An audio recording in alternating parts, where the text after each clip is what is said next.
what the Jewish community and our non-Jewish allies can achieve within 48 hours if we just put our hearts and our minds to it. And I want to tell you why I am here. Why am I here? I am here because 72 hours ago,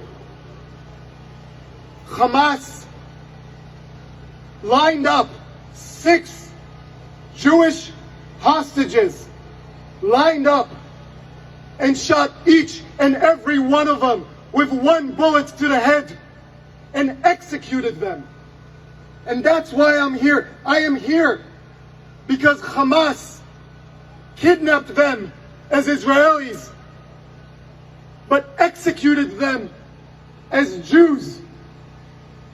And I am here, specifically here, outside of Concordia, because I have been told again and again and again that the Jewish people of Montreal do not feel safe being publicly Jewish out here. And I am here to say, never again.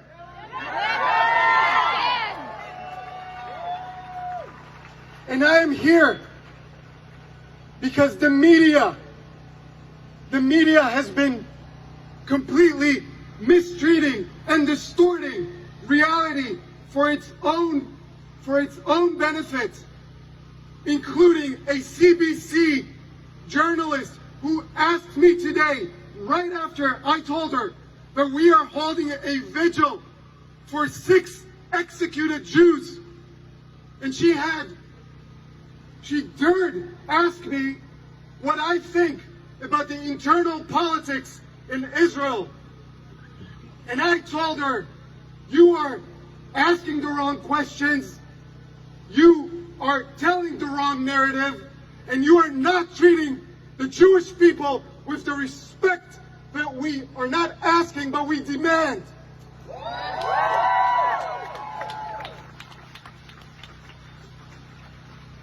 And I'm also here to admonish and shame on all these so-called human rights organizations, the UN, Amnesty, and the International Red Cross.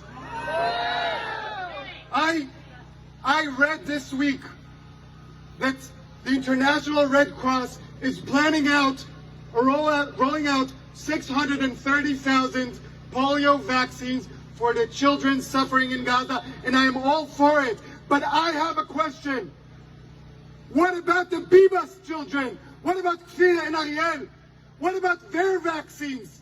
Why has it been 333 days and the UN, the Red Cross, Amnesty International, Doctors Without Borders, and all these other so-called human rights organizations, where have you been? Why have you not met with even one of these hostages? But I'm also here to remind you and to remind the world that you cannot disconnect our emotional, our ancestral, our historical, and our spiritual connection to Israel. You cannot do that.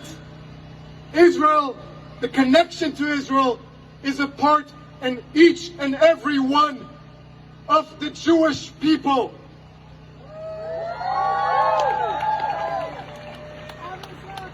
I am here, and we are all here, because our connection to Israel is a Jewish civil rights issue. And we are here because the inability of the community to congregate and grieve in public without armed guards is a Jewish civil rights issue. And our inability to congregate in our synagogues every week without armed guards that we pay for ourselves is a Jewish civil rights issue. Yes. In our inability to send our kids to Jewish schools without giving them armed guards to protect them.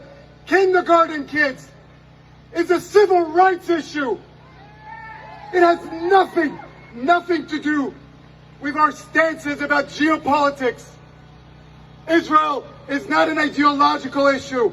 It's not a partisan issue. It's not a political issue. It's a civil rights issue. But I'm also here to remind you of when the Jewish people became a Jewish people. And it started with two words. Lech Lecha. Lech Lecha. Go and start. Go and act. And when Abram was told, Lech Lecha, he left everything behind. He risked everything because he was acting for the future of his children and his grandchildren and his great-grandchildren. And each and every one of us here has the same responsibility now to stand up, to speak up, to demand our safety. We are not asking for safe spaces.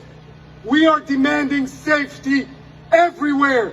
At Concordia, McGill, in Toronto, in Vancouver, in New York City, Harvard, Columbia, everywhere around the world. You should be proud and you should feel safe. You should feel safe being Jewish in public. And the fact that we have hecklers now in a vigil for 6 executed Jews tells you everything you need to know about moral clarity, where they stand with the terrorists and where we stand with the living.